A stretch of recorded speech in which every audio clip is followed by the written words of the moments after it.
Welcome to the Gut Show. I'm Erin Judge, registered dietitian and founder of Gutivate, and I will be your host. My goal on this side of the internet is to empower those with IBS and digestive disorders to understand their guts better, to have a healthier relationship with their bodies, and make confident choices to improve their digestive health. During this season of the Gut Show, you can expect a weekly conversation covering a hot topic related to health, digestion, and IBS. As a disclaimer, I am a dietitian, but I'm not your personal dietitian. Everything we cover in this episode is meant to be educational and not a substitute for personalized care from your healthcare team. Welcome, and let's dive into today's episode.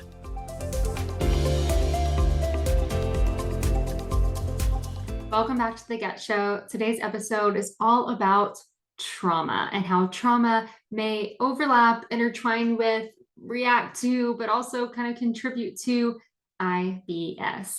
Now, while we are going to focus specifically on IBS, this could likely apply to other chronic health conditions. So take different pieces of it depending on where you are. And then towards the end, we'll talk about sharing your experiences. And we're really open to that. We want to hear your own experiences with this, because I think the more that we all talk about it, the more awareness that we can build and the more understanding that we can have about how trauma may impact health, chronic health, and kind of go hand in hand. So let's start by defining what trauma actually is. Trauma is an emotional response to a deeply distressing or disturbing event that can include physical, emotional, sexual, or psychological harm. It's not just one thing. I think, when we say the word trauma, you might think only PTSD or certain scenarios or situations. That's not necessarily true. And the severity of the situation for each person could be different. The key is that there was harm involved in some way, and that harm was taken on, perceived, felt, and experienced in the person that experienced that event or that period of time. Now, trauma can be a one-time event, or it can be prolonged and more of a period of time or chronic series of events, like in the case of maybe long-term abuse or neglect. Trauma can also be caused by maybe a natural disaster, a war, or even a medical procedure or a health condition. It's not only caused by harm done by someone else to you. It can be caused by things completely outside of even your realm of environment, right? We see this often with war in terms of PTSD and soldiers and those who've been deployed and engaged in war. But we also see trauma from people who've gotten into like a car wreck, or people who've experienced maybe a tornado coming through their town. Like there's a lot of different experiences that can contribute to a traumatic event or period of time that then leads to the impact and effects of trauma. So when a person experiences trauma in any way, whether that be one-time event or kind of a chronic series of events, their body and their brain actually respond in a way that's designed to help them survive in that situation. So 9 times out of 10, our brains and our bodies are in survival mode. We want to survive. So whenever we're pressed with stress of any kind, whenever we're pressed with something that feels like it could take us down or get in our way, the first thing that the body wants to do is survive. So that response, which is known as fight or flight, can include physical symptoms. So someone may experience like an increased heart rate, maybe a sweating, possibly even fainting in some situations, muscle tension. But there can also be this emotional and cognitive response that can include things like fear and anxiety and confusion. For some people, they also can completely disassociate. And so you'll often hear of people who have experienced trauma in their lives, but they can't even remember it. Like their brain has just blocked that memory and blocked kind of that experience. And that's their way of surviving. The fear and anxiety around certain environments or situations due to trauma are also a response to that ability to survive. Because if the brain knows that, okay, this is going to be too much to deal with, this is too scary, this is something that we've been through before, and like this isn't safe, then it's going to put into place kind of these mechanisms that are going to help you with survival, which often include kind of an anxiety, fear, worry, nervousness, things like that. So there are different types of trauma that can manifest in the body. And one of the most common forms of trauma is acute trauma. So that's the one-time event. That can be a car accident, a natural disaster, like this one thing. Acute trauma can lead to physical symptoms like cuts, broken bones, bruises, but it can also contribute to emotional symptoms like anxiety, depression, and even post-traumatic stress disorder that can develop in acute states. It's most likely to develop in kind of more chronic states, but it can develop even in these more acute states.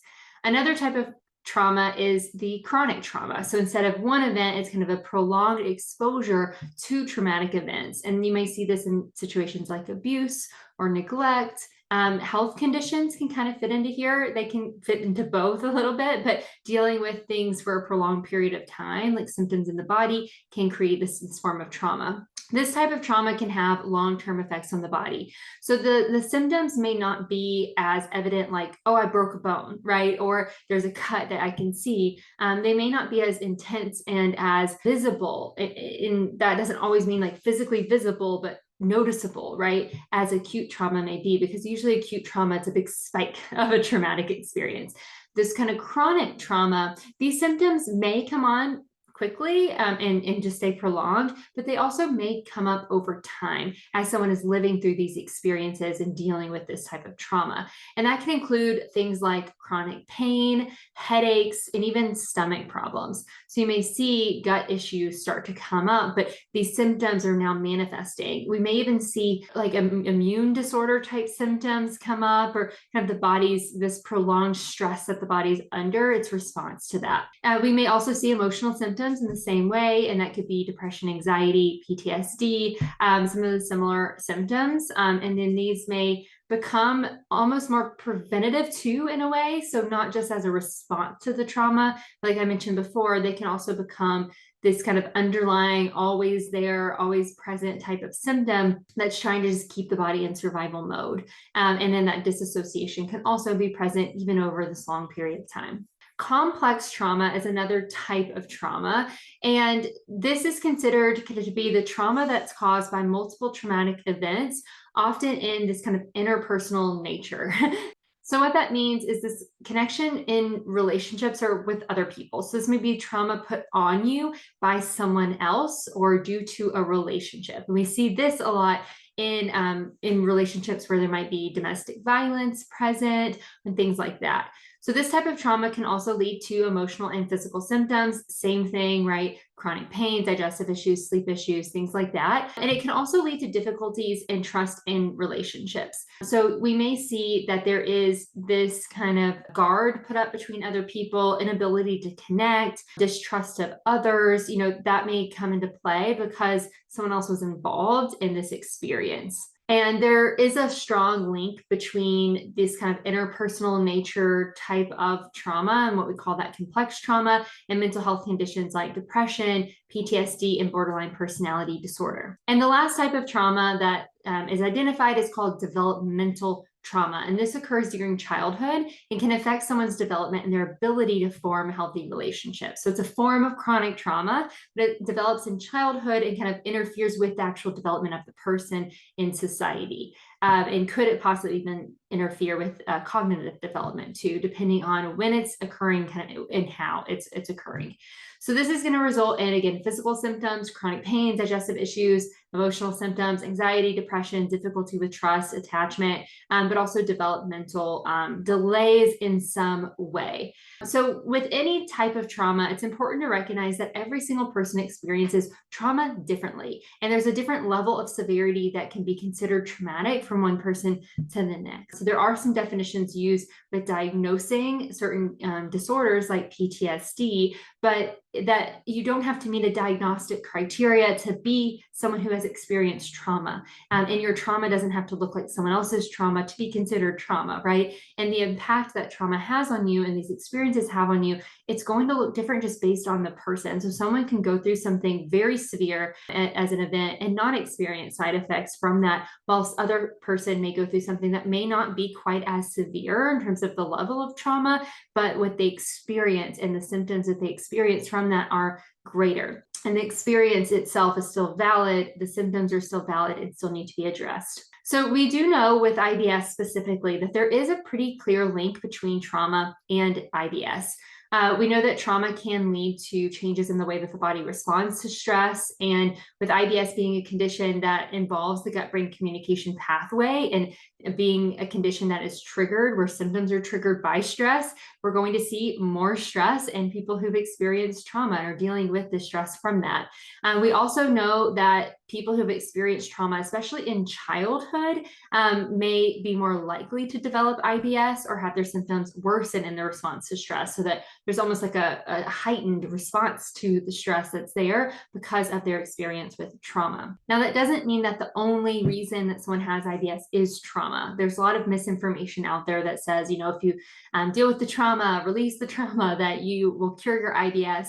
For some people, addressing that will be the answer, but that's not going to be the case for every single person. It's just good to know that there is a connection. So since we do know that the connection between IBS symptoms and trauma is related to the body's response to stress and the stress response system, it's important to support that whenever we are thinking about improving IBS holistically. And this is true regardless of if trauma has been present or not, but especially if trauma is part of the history, we want to make sure we're supporting the gut-brain communication pathway and the body's stress response systems, like the nervous system regulation component. On the flip side, IBS itself can be considered traumatic and a form of trauma for some, which may lead to more stress and more panic when symptoms present themselves. And we see this in cases where someone has experienced, a severe flare or a series of flares, and now anything that resembles something around that flare is something that someone is very afraid to do, or they feel very hesitant about, or they have maybe a panic attack whenever they encounter that again.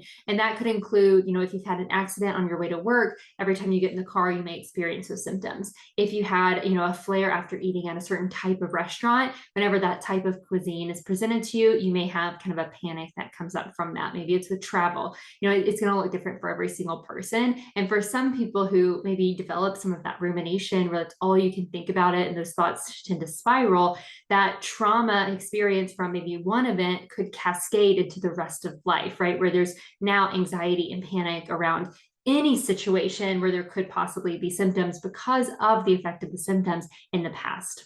So some of the signs that you may be experiencing the effects of trauma include re-experiencing the traumatic event through flashbacks or nightmares. That's a very common experience. Avoiding reminders of the trauma. So if you find yourself kind of resisting certain things that could possibly be a trauma response. Feeling emotionally numb or detached.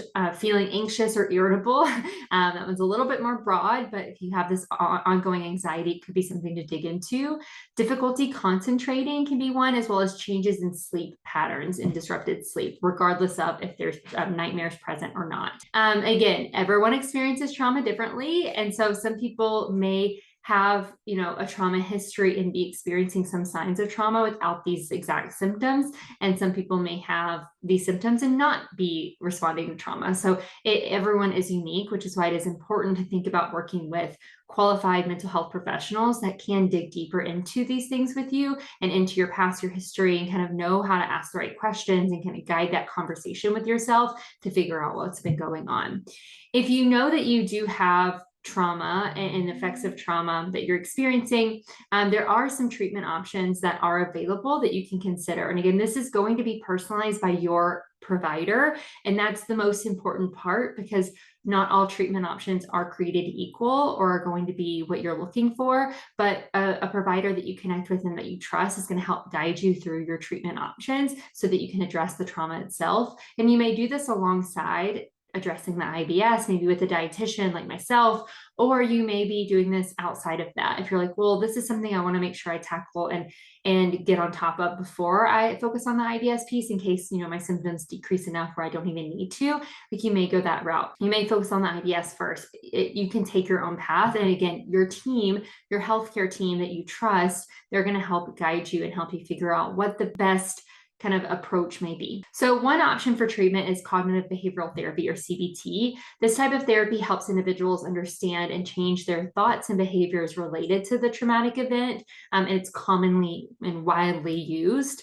Another option is EMDR, which is eye movement desensitization and reprocessing. This is a therapy that uses eye movements and other forms of bilateral stimulation to help process traumatic memories. So this is often used to help kind of find the memories and kind of process through those. Used a lot whenever there are kind of the events of re-experiencing, so nightmares and like visualizations, or those experiences of the event over and over again. EMDR may be used in those cases. Prolonged exposure therapy, or PE, this type of therapy puts individuals kind of in the traumatic event a little bit more in order to confront and overcome their fears associated with it. And then there's trauma-focused cognitive behavioral therapy, and that's a more specific type of CBT that is specifically used for children and adolescents that have experienced trauma. And it just combines elements of CBT with some other therapies that may specifically target the trauma piece. Medications may be used, and these may be used throughout the process in different ways, like antidepressants or anti-anxiety medications. Group therapy could possibly be used just to allow people to share their experiences and find support in the process. So some practices will utilize group therapy. And then there are creative therapies that are also often used, like art therapy, music therapy, other creative therapies that may help people express and process experiences. So a big one is knowing how to not only confront the experience, be aware of the experience, identify the experience, get through the experience, but processing it is really important. And specifically looking at IBS, when they found, children who had experienced trauma, it was the connection between the inability to process that trauma and what they felt and experienced from it that led to the increased risk of IBS. And so this could be a really interesting missing piece that's really important to dig into, that you'd want to push into your provider for, to see, okay, how can we think outside the box to try to process some of this stuff beyond just talk therapy. So if you're looking for a therapist or someone that you can work with, it is important to make sure that they have experience in treating trauma, because not all therapists will have that experience, and it can be unique, especially based on the type of trauma. So if you know where the trauma has come from or what the experience was for you, or a series of experiences, then you can ask those specific questions as you are trying to find somebody, and that will help you feel more confident in the plan that you are going into. It'll help you develop more trust and see more success. In terms of IBS, dietitians can work alongside your therapist or your mental health professional and help you with managing the IBS symptoms and building confidence in that, while you are also addressing the trauma or the mental health piece, even if it isn't trauma. And so it is important to take more of that teamwork approach as much as we are able to, because that's going to help with, again, holistically managing what's going on and holistically supporting you in your life and the complexities that exist. So I hope this was an interesting and helpful conversation around trauma. I would love to hear your experience, because I know that we all have unique histories with IBS. And this is something I did notice in my own history of IBS. My family went through some traumatic events in terms of my dad's health whenever I was really young, and that's where my symptoms really began. And so it was a huge part of what I experienced, and I know it's been a big part of what a lot of my clients have experienced in some way. And so if you are wanting to share your experience, we do have the Get community on Facebook. You can also always tag me on Instagram, and all of that is linked in the show notes if you're interested in doing that and sharing your experience. I hope you had a great time during our conversations today. Next week, we are going to dig a little bit deeper into body dysmorphia. So we're going to go deep into that together. So I hope to see you back here on the Get Show next week.